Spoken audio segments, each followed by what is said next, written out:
je suis pas sûr que tu as envie de passer des heures à analyser des actions et à savoir si Nvidia va mieux faire que je ne sais pas quoi. Donc mieux vaut acheter des ETF. Est-ce que tu te sens capable d'investir dans un Bitcoin qui pourrait par exemple perdre 50%? Qu'est-ce que ça te ferait? Tu mets 2000 € et tu perds 50% en une semaine. Bonjour à tous, bienvenue dans une nouvelle analyse de patrimoine un peu spéciale puisqu'aujourd'hui j'ai invité Inès sur mon plateau pour parler immobilier. C'est parti. Salut Inès. Salut Mounir. Merci d'être venue de Bordeaux. Merci à toi, je suis ravie d'être dans les nouveaux studios. On t'attendait pour les inaugurer. Du coup tu as 27 ans et tu mises sur l'immobilier. Tu nous dis, je suis convaincu que l'investissement financier, notamment l'immobilier via l'achat-revente et l'entrepreneuriat seront les leviers principaux pour atteindre mon objectif. Donc tu as l'air d'être assez déterminé. Ouais, ouais, je le suis. Donc voilà ton patrimoine. Aujourd'hui, si on regarde ça, tu as 52% en cash sur des livrets. Tu m'expliqueras tout à l'heure pourquoi. Tu as un peu investi en bourse déjà, 22%. Tu as investi en start-up. Ensuite, il y a d'autres choses. Et donc ton score Finari, il est excellent, 94 sur 100, donc tu es une bonne élève. Ton profil, tu es chargé de marketing et communication. Tu gagnes 2000 € par mois, 27 ans, du coup célibataire, pas d'enfant. Tu es en CDI et donc tu nous dis que ton revenu se décompose en 1700 € de fixe et 300 € de prime à Bordeaux. 2000 € à Bordeaux, c'est un bon salaire, tu dirais? Ouais, c'est un bon salaire. Après, c'est vrai que du coup, tout est très cher à Bordeaux, l'immobilier est très cher. Ouais. Que ce soit pour l'achat ou même un loyer en location, c'est ce qu'il faut pour Bordeaux, quoi. Ok, donc a priori, c'est déjà une bonne base. Tu as aussi l'intéressement et de la participation qui correspond à un mois de salaire. Là, j'ai lissé en fait intéressement et participation, c'est une fois par an. On l'a. Donc là, en gros, juste pour le cash flow, je l'ai lissé sur le mois. Mais en fait, du coup, j'ai des primes 300 € par mois. En gros, ça inclut aussi la carte restaurant. C'est des primes en fait qui sont variables par rapport au taux d'EBITDA. Donc c'est par rapport à la rentabilité de ton entreprise. Ouais, exactement, c'est ça. Et du coup, intéressement et participation. Donc là, c'est ce que dégage l'entreprise et qui est proposé une fois par an en fait. Et donc soit on l'intègre directement dans son plan d'épargne entreprise, ou soit on décide de débloquer et de l'avoir sur son bulletin de salaire. Donc là, j'ai fait un petit peu lycée, mais c'est pas, enfin voilà, les 2000 € par mois, c'est pas exactement ce que j'ai. C'est au global, si tu fais le bilan après un an, tu mensualises, tu tombes sur ça. Exactement. Toi, l'intéressement et la participation, tu la réinvestis ou tu la retires? Ouais, je le réinvestis. Donc tu fais fonctionner les intérêts composés. Ouais, exactement. Du coup, tu me dis que tu t'es auto-construite, tu n'as pas d'héritage, tu as financé tes études, ton loyer, ton permis, les assurances, le téléphone, tout, grâce à une très forte discipline budgétaire. Tu as fait des petits boulots pendant tes études, comment tu as fait? Ouais, c'est ça. Alors du coup, sans héritage et sans aide non plus, je savais qu'en gros, à mes 18 ans, il fallait que je puisse me débrouiller financièrement. Ma mère nous a assumés seuls avec ma petite sœur, donc je savais très bien qu'en gros, à 18 ans, 18-19 ans, quand je sortais de l'appartement, il fallait pouvoir être autonome et indépendante financièrement. J'ai commencé d'abord par travailler. Après 18 ans, je savais pas trop dans quelle étude aller. Je voulais pas prendre quelque chose pour aller dans des études. Exactement. Donc du coup, voilà, j'ai vu tous mes copains, copines partir prendre des études et puis moi, du coup, ça a été dur, mais j'ai commencé à travailler. Et au final, c'est ce qui m'a permis vraiment de créer mes premières bases financières. Tu as travaillé dans quoi? Alors, j'ai commencé par McDo. Après, j'ai travaillé à Auchan. J'ai travaillé à La Poste aussi. Et donc, du coup, grâce à cette année, à côté de ça, je réfléchissais par rapport à quelles études je voulais faire. Et donc, du coup, suite à ça, j'ai financé en fait mes études. Donc, c'était quand même 8000 € le BTS communication que j'ai fait à Toulouse. Et donc, en fait, toutes mes économies sont parties dans ça, mais c'était un investissement pour moi. Et après, j'ai toujours travaillé à côté de mes études. Pour pouvoir financer ton train de vie. Oui. Je pense que l'investissement financier, l'immobilier via l'achat-revente et l'entrepreneuriat seront les leviers principaux pour atteindre mon objectif. Ça, tu nous disais déjà tout à l'heure. Ouais. Du coup, justement, ton objectif à court terme, tu veux acheter ta RP. Pour le budget, tu l'as vu avec un courtier, 145 000 € avec travaux hors frais de notaire. Ouais, c'est ça. Donc ça fait un appartement à peu près à 110-115 000 €. Donc sachant que je veux un bon quartier sur Bordeaux, donc ça rend les choses un peu plus compliquées. Et au niveau des travaux, je ferai les travaux. Tu veux les faire toi-même? Ouais, j'aimerais faire les travaux. Alors je n'y connais absolument rien à travaux, mais je suis ultra motivée. donc voilà. Et puis après, au besoin, de toute façon, je prendrai des artisans. Mais c'est vrai que j'aimerais faire des gros travaux pour potentiellement faire une bonne plus-value. Tu veux que ça soit à ton image? Tu nous dis 34 mètres carrés à peu près, c'est ce que tu penses pouvoir acheter avec un extérieur. Tu veux mettre le minimum d'apport pour quitter de l'effet de levier évidemment. Et donc, in fine, tu nous dis, tu aimerais créer de la valeur en fait en transformant le bien. Là, tu as déjà commencé à visiter des appartements? J'ai visité des appartements, donc au fur et à mesure, mes critères se sont affinés. Bien sûr. Voilà, et du coup, je suis passée à côté d'un très bel appartement dans un très bon quartier de Bordeaux parce que je sais pas, j'ai sûrement eu peur, etc. Mauvais timing. Et donc voilà, je sais que ça existe. C'est difficile à trouver par rapport à mon budget, par rapport à mes critères du coup parce que je souhaite un bon quartier de Bordeaux. Donc voilà, c'est difficile. C'est pour ça que je suis encore en recherche, mais je suis sûre que j'arriverai à trouver ma petite pépite. Et du coup, tu me dis que tu veux revendre cet appartement avec une plus-value nette de 10 à 20 000 €. Je rappelle que tu ne payes pas d'impôt sur la plus-value lorsque c'est ta résidence principale. Et derrière, ton objectif, ce serait de répéter, tu nous le dis là, répéter l'opération 2-3 fois. Et donc, en fait, faire des espèces de culbutes et quelque part, acheter de plus en plus grand. Exactement, c'est ça. Tu vas aller dans les Landes. Ouais, Landes de Pays Basque, mais rester dans le sud-ouest, quoi. Ok. Tu nous dis aussi que tu veux arrêter de placer ton argent en banque. On voyait tout à l'heure que tu avais 52% sur des livrets. J'imagine qu'il y a du livret A là-dedans, il y a peut-être du LDD ou du LEP. Est-ce qu'aujourd'hui, il y a un objectif précis ou c'est en attendant d'avoir une opportunité? Alors en fait, c'est que jusqu'à maintenant, je pensais que mon argent était en sécurité en le plaçant ici. En fait, j'ai aucune éducation financière. Donc pour moi, quand on met de l'argent de côté, il faut le mettre dans les livrets. Et après, au fur et à mesure des années, du coup, ça a grossi. Et donc du coup, je me suis dit, il faut que j'ouvre ça, mais c'est toujours resté dans le domaine de la banque. Au fur et à mesure des années, j'ai appris qu'on pouvait faire fructifier son argent, faire travailler son argent, ce qui est génial, sachant qu'on perd aussi de la valeur avec l'inflation en laissant dormir l'argent en banque. Donc le but, c'est de garder quand même une sécurité. Un petit matelas. Voilà. Mais pas que. Okay. Et pouvoir le faire travailler aussi ailleurs. Et tu nous dis qu'à long terme, tu veux avoir ta résidence principale, plus des biens locatifs, ainsi qu'un patrimoine diversifié, ETF, actions, crypto et quand même du bon vieux livret. Tu veux un patrimoine net d'au moins 3 à 500 000 euros d'ici 10 à 15 ans. Ça, c'est un chiffre que tu as défini comment? En faisant mes petits calculs, si j'arrive à faire 2 à 3... Culbute immobilière. Ouais, exactement. Très clair. On va commencer par ton cash flow, puisque tu nous l'as partagé. Là, on a donc ton budget. Donc là, évidemment, c'est ce que tu nous disais tout à l'heure. Tu as mensualisé en réalité tous les revenus qui ne sont pas forcément chaque mois. C'est ça.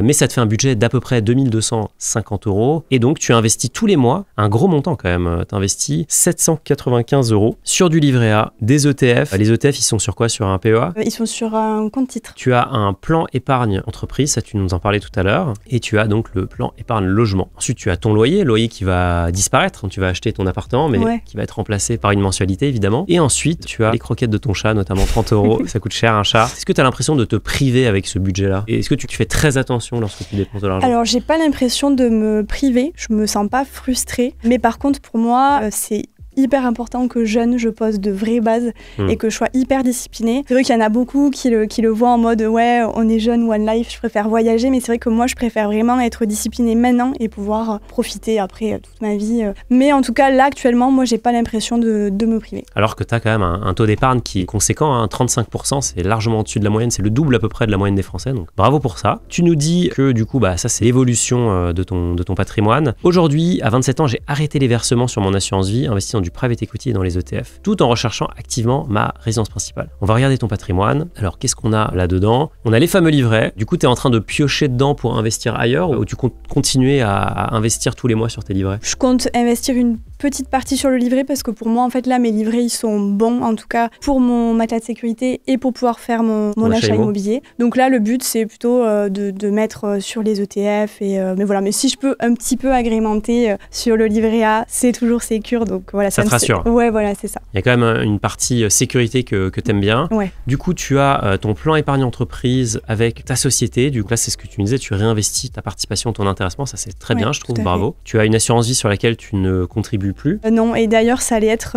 l'une de mes questions. On va regarder. Pour l'assurance vie. Alors déjà, je regarde cette assurance vie. J'aime pas trop ce que je vois puisque en gros, on voit qu'il y a des frais. 2%, 1,80. Donc qu'est-ce qu'on t'a projeté, tu vois? On te dit, dans 30 ans, en fait, le portefeuille optimisé, donc le portefeuille avec les frais d'ETF, pourrait générer 23 000 euros en se basant sur des données historiques. Le portefeuille actuel, lui, va générer 17 000 euros. La différence, c'est les frais que tu vas donner à la Banque Postale. Et c'est ce que je me suis aperçue, justement, grâce à l'application Finari. Parce qu'en fait, c'est très flou avec les banquiers. Je pensais pas que j'avais autant de frais, en fait. Mais ils te le disent pas, ouais. Ouais, non, on se rend vraiment pas compte. Et justement, donc en voyant ça, j'ai envoyé un mail à mon banquier pour savoir exactement les frais. Il m'a envoyé un contrat de 90 pages. Donc clairement, il n'a pas envie d'être dans la transparence. Ouais, de rentrer dans les détails. Non, pas trop. Du coup, tu nous disais que tu fais des ETF sur ton compte titre sur Trade Republic. Alors, le PEA, je pense que le principal avantage que tu vas avoir, c'est que ici, mettons que tu vois, ici, tu as fait une petite plus-value, plus 1%. Quand tu vas vendre cette ligne sur ton compte titre, tu vas payer à chaque fois l'impôt sur la plus-value, enfin en l'occurrence ici la flat tax. Donc tu vas payer 30% d'impôt. Le premier point qui est un peu problématique, si un de ces ETF ou une action te versait un dividende, eh bien pareil, tu paierais des impôts. Avec le PEA, tu ne paierais pas d'impôt en fait sur tes dividendes, tu ne paierais pas non plus d'impôt lorsque tu vendrais un titre, tu paierais que des impôts quand tu retireras l'argent du PEA. Le PEA, c'est un peu comme l'assurance vie, tu lances le compteur et ensuite tu as 5 ans pour débloquer l'avantage fiscal et l'avantage fiscal, au lieu de payer 30% d'impôt comme sur un compte titre, tu payes 17,2% sur la plus-value. Moi, j'ai dit beaucoup de chiffres, mais concrètement, tu payes à peu près 45% d'impôt en moins sur ton PEA. Et la bonne nouvelle, c'est que ces ETF, pas exactement ceux-ci, mais des ETF très similaires, tu pourrais les ouvrir. Et d'ailleurs, tu as un PEA sur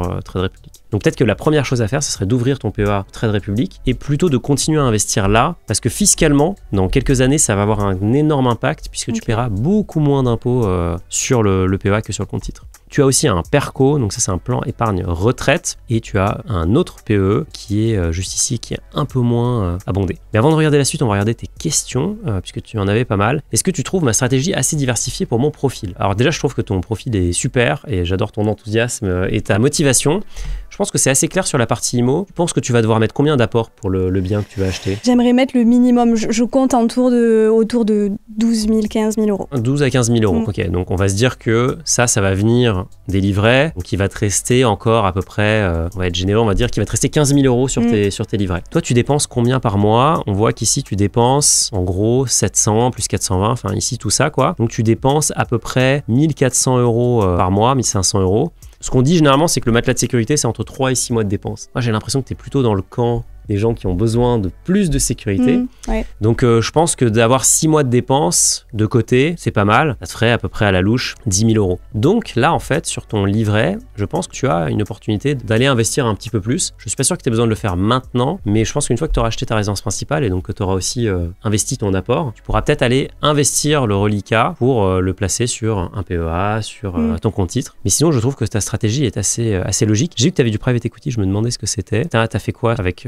ces 10 000 euros? Du coup, avec le private equity, c'est dans le cadre, donc dans l'entreprise dans laquelle je suis. C'est une entreprise qui a été rachetée en LBO. Et du coup, en fait, mon entreprise propose aux salariés de devenir actionnaire, si on le souhaite, sur cette fenêtre de tir. Et c'est dans ce cadre-là, en fait, où j'ai souhaité, du coup, investir 10 000 euros. Donc, du coup, je détiens des actions, en fait, dans la boîte où je suis. Bon, après, l'inconvénient du private equity, c'est qu'en fait, je sais que mon argent est bloqué entre 6 et 8 ans. C'est pas liquide. Exactement. Donc, je sais qu'en gros, là, ces 10 000 euros, en les plaçant, je savais que sur mon projet à terme, qui est l'achat immobilier, je pouvais pas les utiliser, que ce soit, du coup, pour mes travaux, etc. Je sais que ça, j'y touche pas entre 6 et 8 ans. L'avantage que j'ai, c'est que je travaille dans la boîte. Donc, je crois vraiment la croissance de mon entreprise et voilà, je suis dedans, donc je connais la vision stratégique, voilà, je sais la croissance. Actrice aussi du projet, tu participes activement au tout développement. à fait, ouais. Et c'est une boîte qui fonctionne super bien avec des super fondateurs et qui me soutiennent d'ailleurs ici.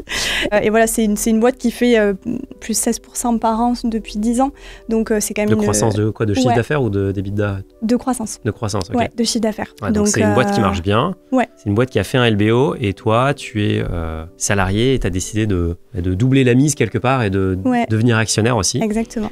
Ça, je trouve ça très chouette, ça aligne tes intérêts avec les intérêts de ta boîte. Donc, je trouve que ton profil, dans l'ensemble, il est quand même assez cohérent. Je vois que tu as du fonds en euros aussi sur ton assurance vie. Ça, c'est voulu, c'est quelque chose que ton conseiller t'a recommandé Ouais, ça a été recommandé par mon banquier, donc j'avoue que c'est encore un peu flou pour moi. C'est pour ça, d'où ma question, où je pense que l'assurance vie... je pense que tu peux effectivement clôturer le contrat. Ouais, la bonne nouvelle, tu as quand même un tout petit peu de plus-value, là, on voit, mais c'est négligeable, en fait. Donc, tu vas payer très peu d'impôts. Je pense qu'il faut mieux solder ce contrat sur lequel il y a quand même 8 000 euros, parce qu'il y a 4 000 euros ici et il y a 4 000 euros sur le fonds en euros. Donc ça, tu pourrais investir une partie sur ton PEA. Tu pourrais même peut-être réinvestir dans ton entreprise si tu y crois à fond. Tu pourrais te payer des artisans pour ton appartement. Donc je pense que tu as une bonne opportunité là, parce que clairement, ce contrat, il me semble très cher, pas hyper performant pour ce que c'est. Est-ce que par mois, il faut que je mette moins sur le livret A et mettre sur d'autres investissements? Alors, je pense que tu as complètement compris Je pense que ça, c'est oui, évidemment. Ça, évidemment, tu as déjà beaucoup en fait sur tes livrets. Une fois que tu auras fait ton apport, ton achat de résidence principale,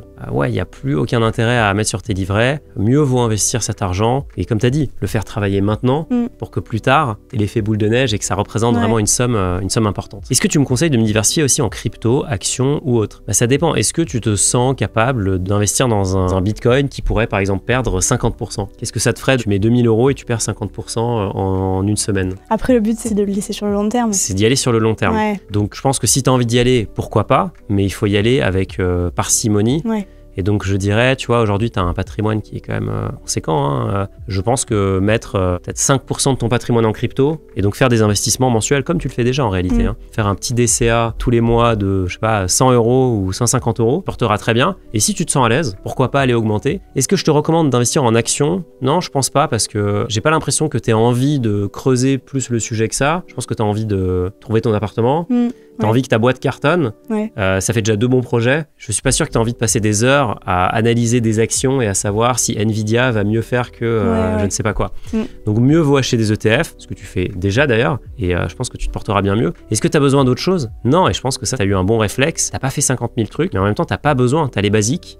Et maintenant, il y a juste une question de rééquilibrage, un peu moins de sécuritaire, un peu plus de développement de patrimoine. Je me pose aussi des questions sur l'entrepreneuriat. Je sais que mon salaire de salarié ne me permettra pas d'atteindre mon objectif à moyen terme. Problème, quelle voie choisir? Sport, immobilier, modèle photo, DJ, marketing. Là, tu m'as mis tous les métiers qui te passaient par la tête. Déjà, est-ce que tu peux me dire ce que tu as en tête par rapport à ces projets-là? C'est du concret? C'est des idées pour l'instant? Alors, c'est des choses que j'aime, que je veux tester, etc. Le sport, c'est vrai que je me passionne pour ça. J'en fais tous les jours. Donc, tu fais quoi comme sport? Je fais de l'Aerox. Okay. Aerox, c'est beaucoup de courses à pied. Franchement, l'Aerox, j'adore. Donc, je me dis qu'il y a peut-être quelque chose à faire.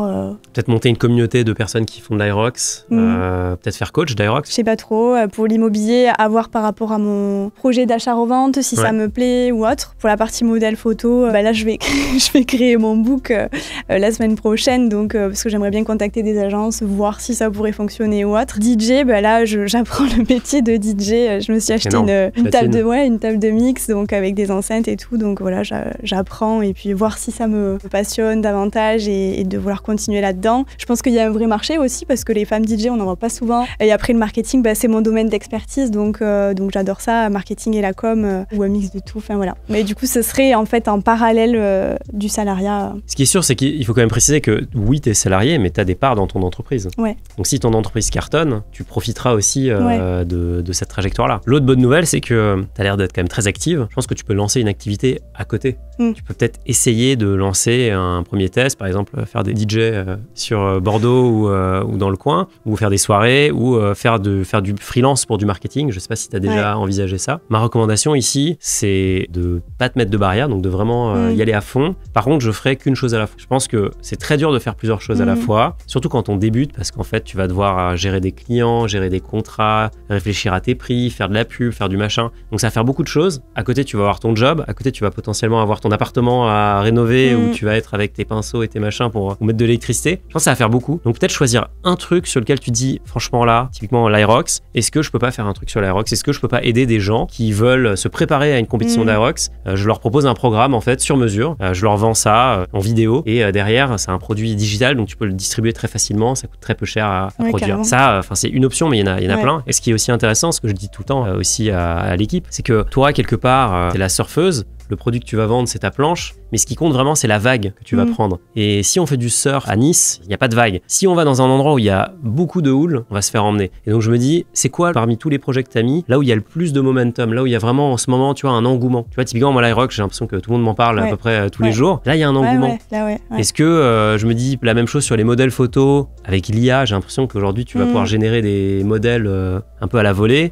Le DJ, pour en connaître quelques-uns, c'est très très difficile. Par contre, c'est vrai que quand ça marche, c'est super lucratif. Le marketing, ça c'est ton expertise. Mais moi, si je devais choisir, je ferais, je pense, de l'Aerox et j'essaierais de lancer des programmes, tu vois, pour des femmes typiquement, pour encore vraiment faire un truc niche et dire, je vais aider des femmes qui se sentent pas à l'aise. En fait, leur faire un programme pour passer de 0 à, je fais mon premier Aerox en équipe, machin, tu crées une communauté, ça les motive entre elles et tout. Tu m'as motivé. Ouais, moi aussi, je me suis motivé. Je pense que je ferais ce projet. Je pense que ça marche. C'est l'idée est gratuite, je vous la donne.